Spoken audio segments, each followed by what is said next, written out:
American Free Trade Area, create an Atlantic Union, that is, a merge between the EU and FTAA, Free Trade Area of the Americas, that is 30 plus countries. One could modify the UN, United Nations, etc. Chapter 9 is concerned with the agenda of the global state once it is created. What are the tasks that need to be completed that really only a global state can perform? For example, making war impossible, tackling global environmental problems like climate change, ridding the world of poverty, sharing out the wealth, the raw materials, etc. Chapter 10 talks about some of the consequences, both positive and negative, for humanity of having a global state. How might life improve if we lived in a global state, and what kinds of things could go wrong? Chapter 11 is speculative and more futuristic. It ponders what might happen after the creation of the global state. Once human colonies are established on other planets, could the political unification that exists on the Earth no longer exist between the planets? Could a solar system level state, a solar state, be formed? What about an interstellar state? What impact will the rise of massively intelligent machines later in this century have upon the global state? Chapter 12 summarizes the main ideas of the book and is a condensed version of the first chapter. It highlights the dominant concepts. For readers who don't have much time and want only to read the essence of this book, then read this brief summary. There's also a glossary at the end.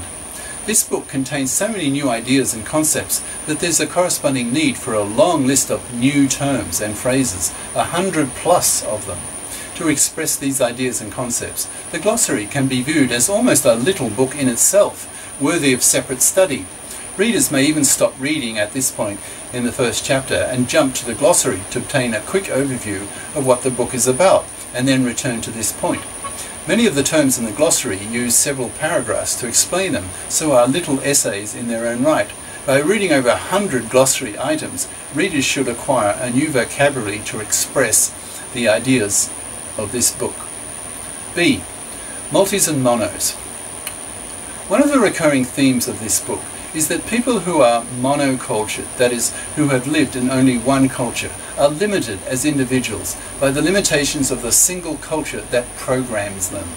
Such people are labelled monos in this book. As will be stated multiple times in these chapters, based on my experience of having lived in 7 countries, it has become clear to me that monos suffer.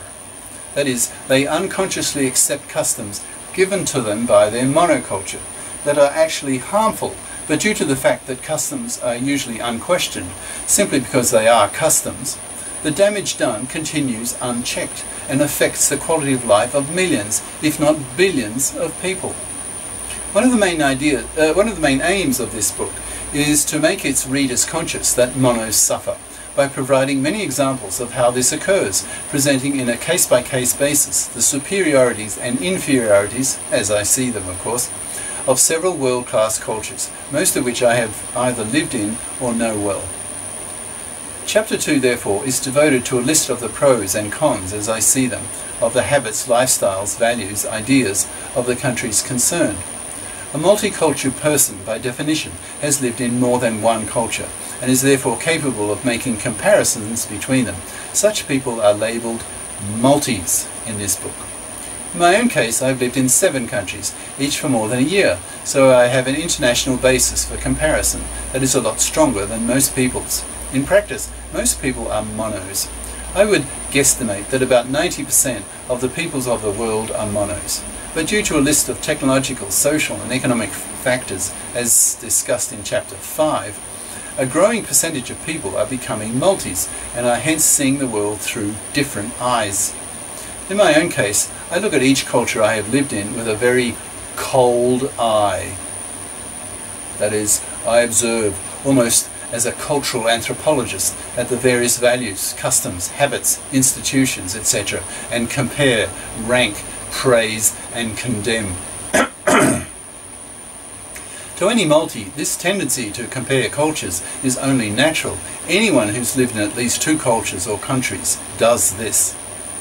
Multis, then, are in a much stronger position to judge the advantages, disadvantages, or superiorities, inferiorities of the cultures they are currently living in than are monos. Monos are blind. Monos typically are not even aware that a particular custom they adhere to may be doing them damage. The simple reason it simply has not occurred to them that there may be alternative customs concerning some activity. To use a popular analogy, a fish is not conscious of the water it lives in. The water is so ubiquitous to the fish that it's probably not conscious of its presence until it is taken out of the water, and then it really suffers. One of the great attractions of travelling for me is to observe the differences in the way people do things and to make comparisons. I guess I'm somewhat of a cultural adventurer who likes to change from culture to culture every 5 to 10 years or so on average. As I travelled or lived in one culture after another, I would often question why a particular culture did something in a particular way, or had a particular attitude or value regarding something. I would think that country X did it better, or this is great, why doesn't everyone do this? Over the years, my outlook changed. I became more and more a multi, and began to think that being a mono had distinct disadvantages. Over time, the idea of writing a book on my thoughts and experiences about monos and multis crystallized, and you are now reading the product of that intellectual development. Once you've read chapters 2 and 3, I hope you'll be conscious that, at least in my view, there are better ways of doing things, and that it might be useful to try to adopt alternative customs that lead to a greater level of general happiness. As mentioned above, at the time of writing, most people are monos, and at the time of writing, when did I write this? 2007? That sort of time frame?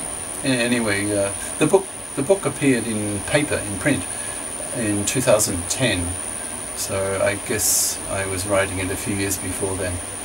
As mentioned above, at the time of writing, most people are monos and seem to be quite content to remain that way and not to have to bother changing their customs or values. This is true. So what then is the point of writing this book if most people will simply ignore its lessons? The quick answer to this question is because of the impact of new technologies this century. The advances of several technologies in the coming decades, plus other factors, for example, a much faster internet, super jumbo jets, high-speed trains, a world economy, higher living standards, mass tourism, etc., will impact strongly on millions of people's lives, and whether they like it or not, they will be multied to some extent. In my view, one particular technology stands out from the others in terms of its impact on shrinking the world, that is, making people of different cultures more aware of each other and of the cultural differences. That technology is the internet and its ever-growing speed. For the past few decades, it has doubled its speed, that is, the number of bits it can send down a communication channel per second, every 12 months. This phenomenon is, I label, BRAD, B-R-A-D in this book, that is, bit rate annual doubling, so that one can refer to the BRAD law, that is, that the internet bit rate will keep doubling each year. This technological phenomenon will have profound effects on our daily lives in the coming decades. As stressed frequently in this book, the BRAD law will create an internet 1 billion times more powerful in 30 years from the time of writing, which is about 2007. This hugely more powerful internet will allow the whole planet to become far more multi than is the case today. In the world at the time of writing, the media, that is TV, radio, newspapers, magazines, books, pamphlets, etc., are largely monocultured. Hence the people who are exposed to this media receive input from, largely, only one culture. If the journalists who create the media reports are themselves monos, then we have a case of monos influencing monos, thus maintaining a vicious circle, although a large monoculture can be quite self-sustaining, for example, the US, China, India, etc.